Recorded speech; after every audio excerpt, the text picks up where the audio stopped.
such a thing as a rhetorical question. That means I'm going to be asking you questions, and if you want to raise your hand, raise your hand. But if you speak back to me, I will bite you. From thence he shall come to judge the quick and the dead. From thence he shall come to judge the quick and the dead. I'm an only child, which means I didn't have to put up with older brothers or younger sisters. I suspect some of you have older brothers and younger sisters, right? And I suspect they're a nuisance. You know? They get on your nerves. They embarrass you in front of your people. Yeah. And they just act so weird. Because they are different than you. You know, if you're 7 and you play ball, you can hit the ball. If they're 4, they might not be able to lift the bat. We have to learn to do things. And it's frustrating. Watch her. She'll crawl off that little blankie and reach a spot and think, I can't go any further. The world ends. And then she gets frustrated because she can't do what she knows everyone else can do. There is a psychoanalyst who was, I don't know when she died, but probably I was young at the time, by the name of Karen Horney. And she was a psychoanalyst. She followed Freud and those guys. But she had the most interesting take on insecurity. And that was, she said that when you're growing up, there are always people who can do things better than you do. And that's true. Your parents can tie their shoes. When you're 3, maybe you can't tie their shoes. And so they look bigger than you do. They seem to know so much more. And just the fact that they're big and we're small kind of makes us feel like Jello. I've been thinking about Jello. I haven't made Jello in my house. Do you ever remember me making it? I don't think I've made it since I was a single parent. You know, that was she's almost 50. Almost 50 years ago. And you know, it's this stuff that jiggles all the time, right? Be honest. Isn't that the way you feel much of the time? Just kind of shaky inside, wishing you were different, wishing there weren't people who may be better than you. All those things go on because somehow when we're young, and we don't even have to be hurt, it's just the circumstances of life. And it changes. There was a time when I was father disciplinarian, and I remember in DeWitt, a group of boys ticked me off, and I took them for a 5-mile run. They didn't like it. I can't do a 5-mile run. And sometimes that makes me feel like Jello inside. But we feel like Jello inside, and it affects who we are. Now the Creed says that from thence he shall come to judge the quick and the dead. Whence is that? He sits at the right hand of the Father. Father Gettings told us that. Told us about descent into hell, but eventually going and sitting on the right hand of the Father, where he shall come to judge. Do you like being judged? I don't know about you, I don't. I think that's the Jello mode. And yet, God judges. And when you think about it, we all judge. You know, when you go to your doctor and he squirts you with that temperature thing, and he says, oh, 104. That's a judgment to some extent, isn't it? All you care about is getting it down to 97.8 or whatever it is. But it's a judgment. When you write something, I do. Your editor sometimes writes back and says, you got to work on this. You got to work on this. So the nature of God is judgment. Then it goes on to say, to judge the quick and the dead. We don't use the word quick that much.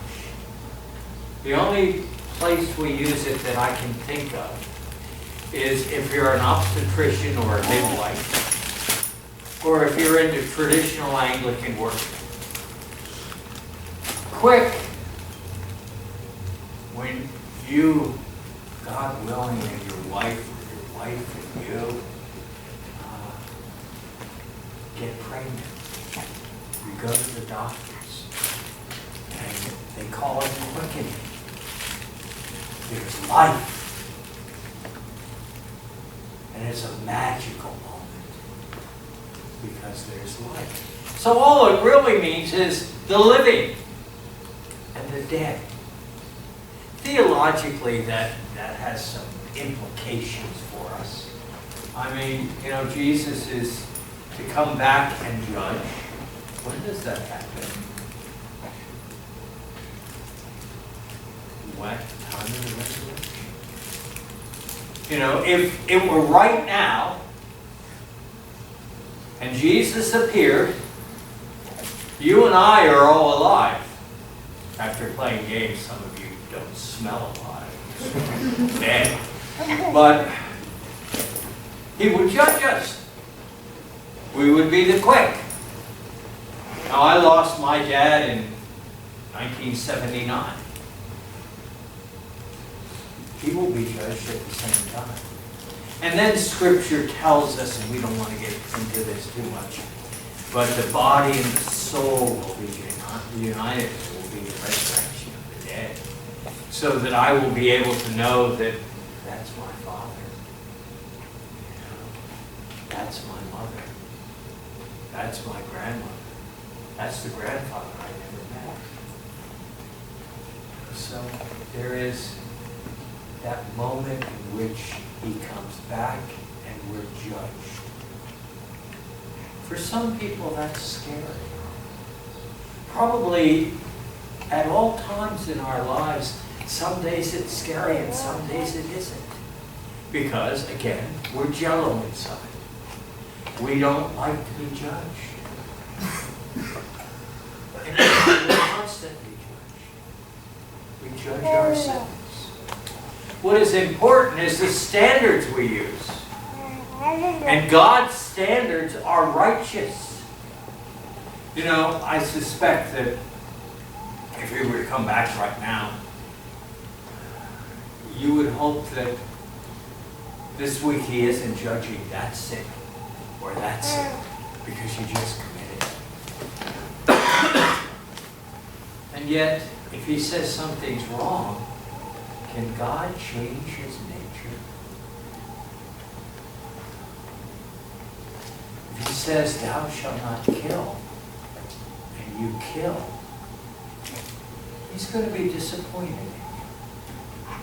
He may understand, but he's going to be disappointed.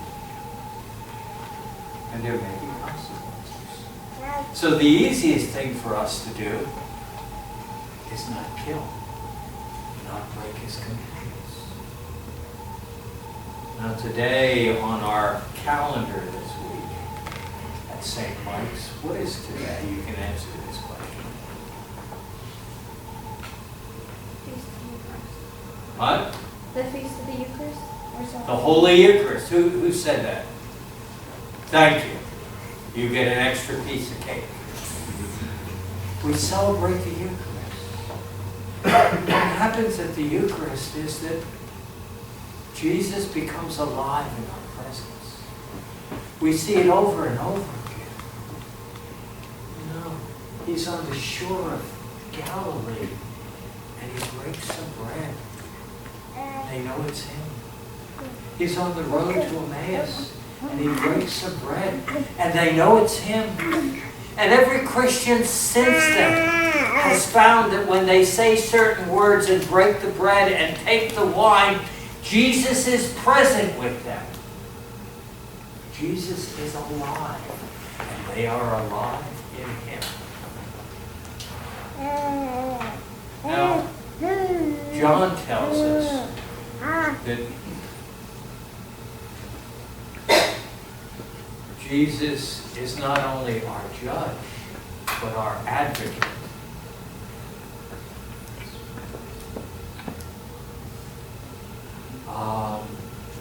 He's not only our judge, but an advocate. An advocate means he's your lawyer. He's there to defend you. Because one of the natures of God is mercy. You and I need to be able to trust in that mercy. Yes, you and I need to do everything we can to be strengthened by his grace that we don't fall into sin. But ultimately, we live in his mercy. And you know, those who have gone before us, who have died, we trust live in their mercy.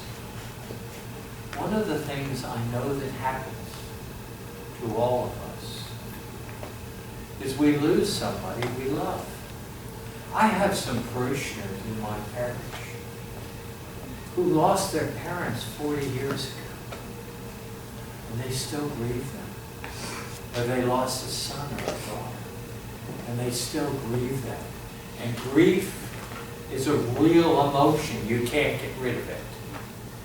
But one of the things I can't get some of them to understand is that at that moment, when the priest consecrates the bread and the wine, we say, therefore, with angels and archangels and all the company of heaven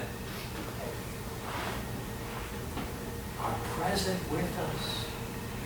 That means that, you know, when you're receiving communion, your grandfather is there, or your dad, the people who have loved you and helped you. And just as you pray for them, ask for their prayers that you might not fall into sin, so you never need fear judgment.